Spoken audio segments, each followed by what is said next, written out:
Muitas pessoas chamam aranhas, escorpiões e outros aracnídeos de insetos. Mas, na boa, isso está meio errado. Os aracnídeos eles constituem um grupo muito característico.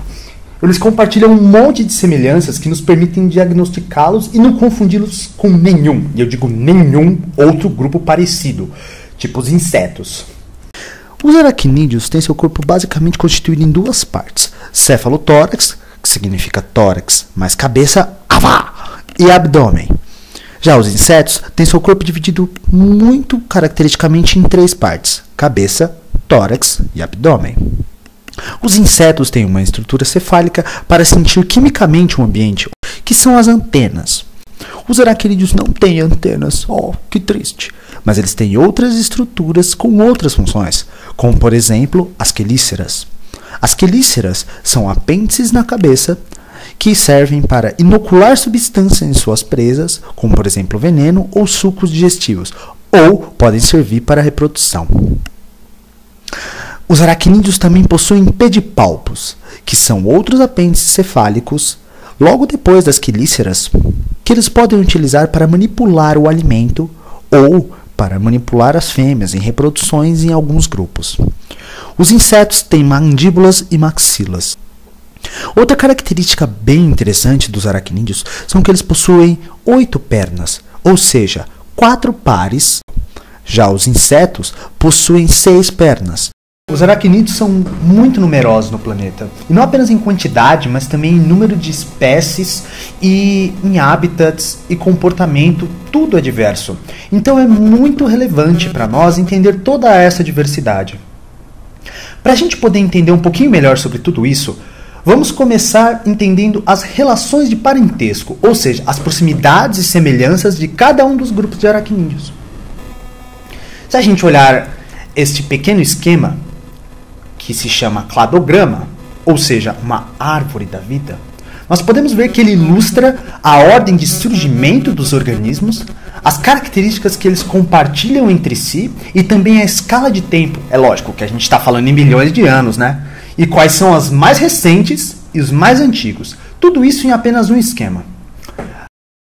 Ao observarmos essa árvore, podemos notar que alguns grupos são mais próximos entre si do que outros. E como notamos isso?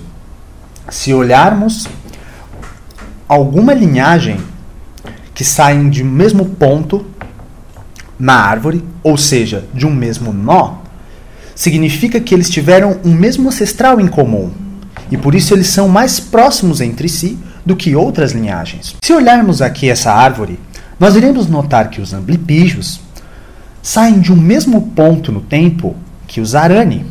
Portanto, eles são mais próximos entre si do que, de fato, um amblipige é mais próximo de um scorpiones, por exemplo. E a partir deste conceito, nós podemos estudar e entender muito melhor a diversidade de todos os aracnídeos. Vamos começar conhecendo um grupo mais antigo dentro dos aracnídeos, os escorpiões. Um dos grupos mais conhecidos é o grupo dos escorpiões, ou ordem Scorpiones. Eles são conhecidos por possuírem um telson com um aguilhão, popularmente chamado de ferrão, capaz de injetar veneno em suas presas ou seus agressores, caso molestados. Por isso, acidentes de pessoas que são picadas por escorpiões são muito comuns, principalmente se elas pisam ou comprimem o animal acidentalmente. A separação do corpo dos escorpiões é menos visível do que nas aranhas e em outros aracnídeos. É difícil notar quando começa o abdômen e quando termina o cefalotórax. Eles também apresentam um pedipalpo quelado, ou seja, com uma garra móvel que abre e fecha.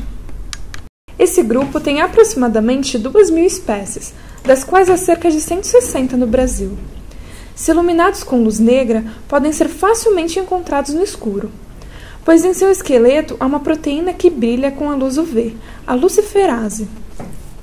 São encontrados em florestas ou em ambientes áridos, geralmente debaixo de pedras, troncos caídos ou locais mais úmidos. Também podem ser encontrados andando embaixo do forniço das florestas ou debaixo dos entulhos das construções nas cidades. O próximo grupo de que vamos falar são os uropídeos. Eles são conhecidos como escorpião vinagre por causa do rabinho que eles têm no final do abdômen e das glândulas repugnatórias que secretam uma substância com cheiro de vinagre. Mas assim, O rabinho não tem nada a ver com o telson de um escorpião. É uma estrutura completamente diferente. E essa glândula repugnatória está presente nos Uropyge, mas não tem nos escorpião. Outra coisa que os Uropyge têm parecido com os escorpiões é o pedipalpo quelado, aquele pedipalpo em forma de garrinha. Existem aproximadamente 100 espécies de Uropyge no mundo. No Brasil, apenas cerca de 10 espécies. Eles podem ser encontrados principalmente em Minas Gerais, Goiás e no Mato Grosso. Vivem em florestas, debaixo de troncos ou árvores caídas, pedras e locais úmidos. Mas algumas espécies podem ser encontradas em ambientes áridos do cerrado ou desertos. Mas relaxa que esse bicho é muito raro e com certeza você nunca vai encontrar ele na sua vida. Mas dá uma olhada como ele é bem louco.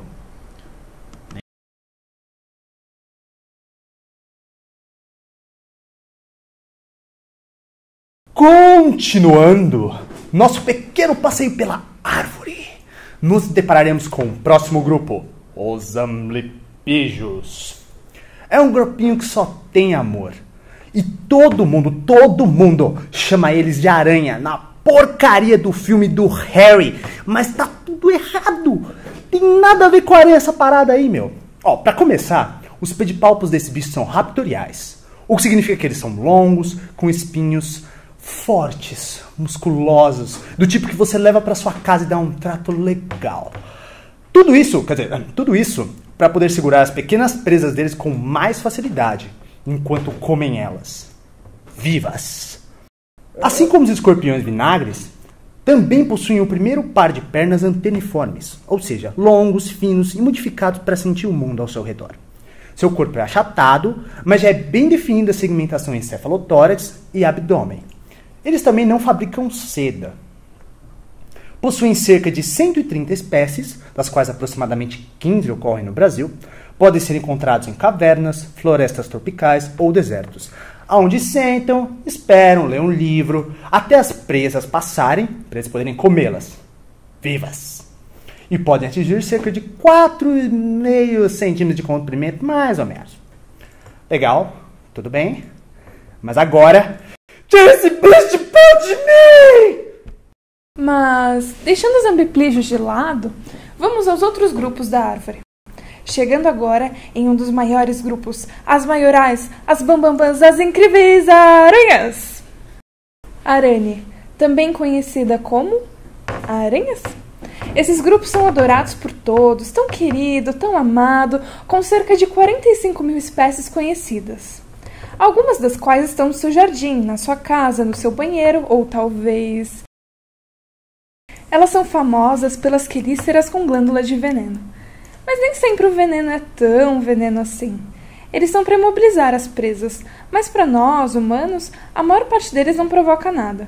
Tanto que no Brasil, apenas 3 gêneros possuem venenos do tipo venenos mesmo. São elas a Loxosceles, a pacata aranha marrom, a Foneutra, a estressada da armadeira e a Lactrodectus, a tão difamada viúva negra. A caranguejeira tem uma picada que dói, mas depois não faz nada além de deixar levemente traumatizado.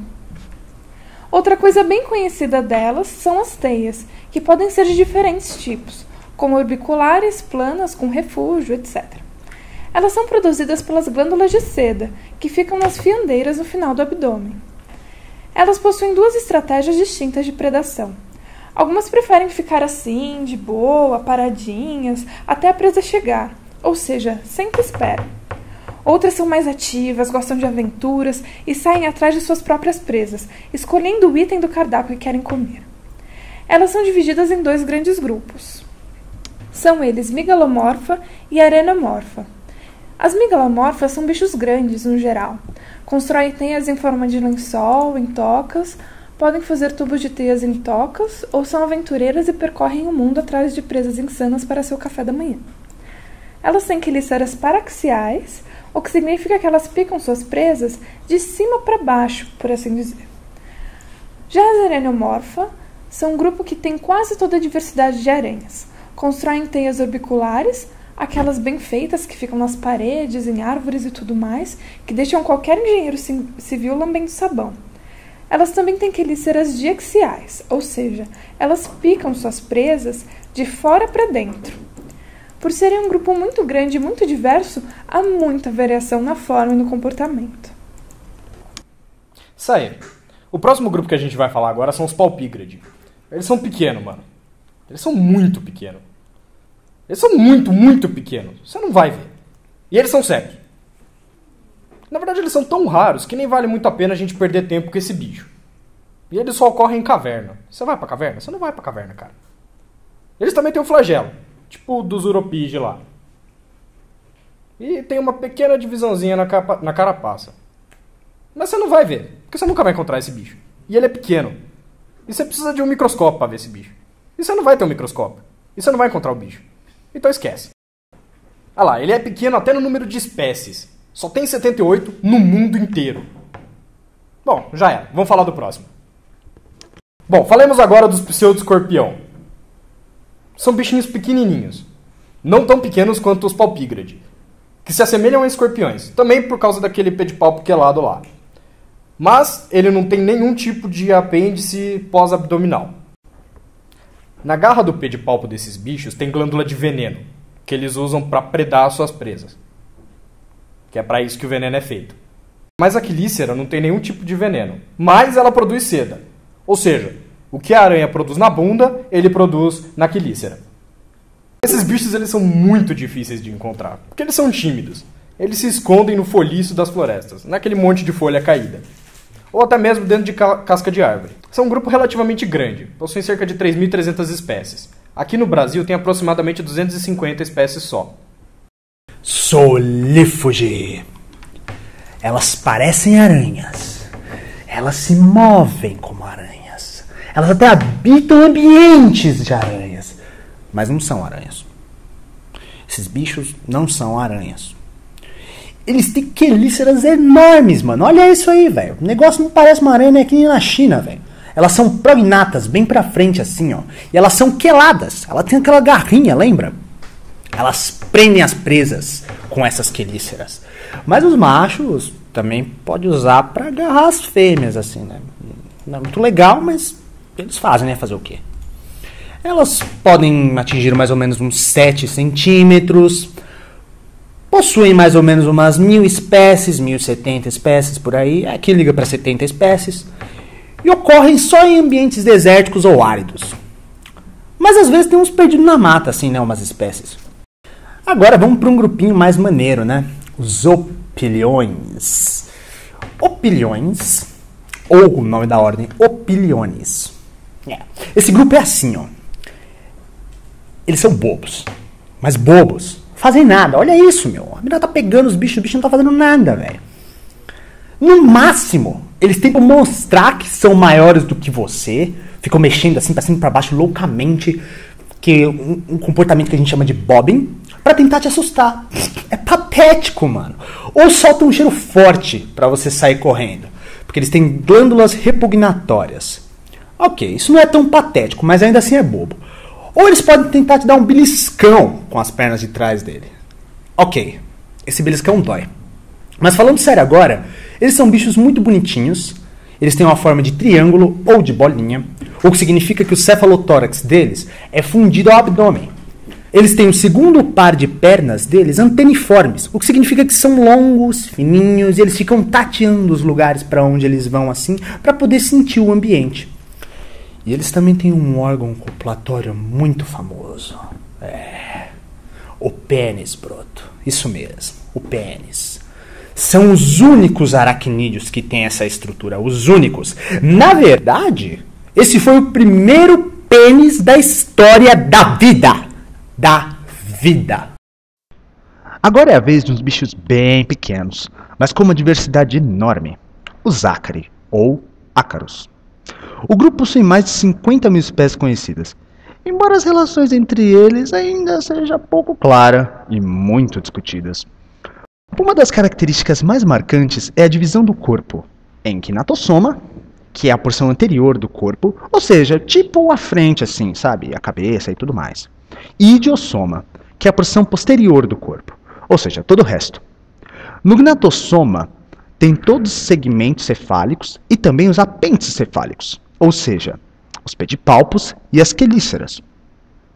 Já no idiossoma você tem todo o resto, abdômen, apêndices locomotores e tudo mais aí que o bicho poderia ter. Ou seja, a divisão entre eles aqui não é muito clara, né? Já deu para perceber. Eles possuem hábitos tão diversos. Podem ser predadores, podem ser herbívoros, viver em ambientes aquáticos ou terrestres, de vida livre, parasitas, hematófagos e podem estar Na sua cara! Cara, na sua cara, mano. Eles podem provocar a formação de cravos e todas essas coisas pretinhas assim na sua cara que você fica espremendo loucamente, principalmente quando você é adolescente.